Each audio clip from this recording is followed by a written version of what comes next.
Magandang umaga po. Ito po ang unang balita na mag-usap tayo by Vicky Osawa. Sinabi ni Marcos na handang tumulong ang gobyerno sa mga Pinoy na apektuhan ng lindol sa Taiwan.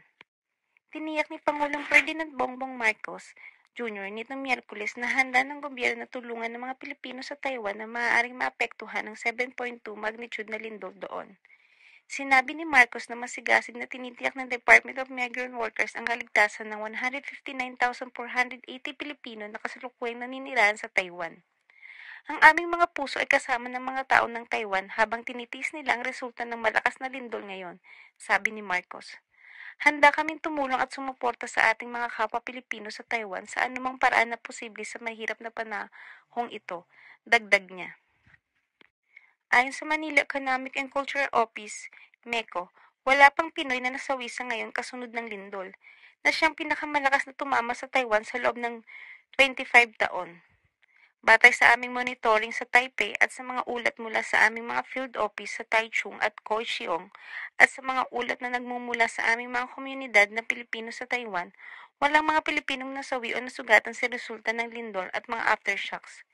MECO Chairman sinabi ni Silvestre Rebelo III sa isang pahayag. At yan po ang unang balita na mag-usap tayo by Vicky Osawa.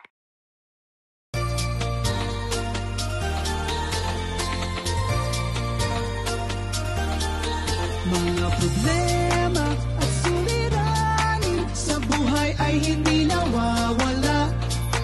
Tanging kailangan ibay ng puso upang ikaw ay di maging kawawa.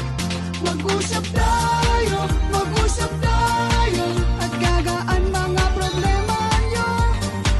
Mga pagsubok sa ating buhay malulutas kapag nag-usap tayo.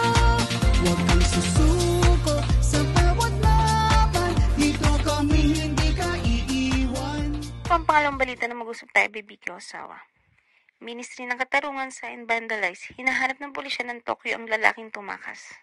Isang batong karatula sa labas ng Ministry of Justice ang natagpuang vandalized na may matingkad na pulang pintura noong bahagi ng Abril 3, na nabungsog ng paghahanap ng pulisya para sa isang lalaking tumakas mula sa lugar. Bandang 1:50 AM noong April 3, napansin ng isang security guard na nagpapatrol na ang ginawang bato na karatula ng Ministry of Justice malapit sa pasukan ng Central Government Building No. 6 sa Shibuya Ward ng Tokyo ay nasira. At inalerto ang Marunouchi Police Station. Natagpuan din ang spray ng pintura na inilapat sa 3 ministry bulletin boards sa malapit.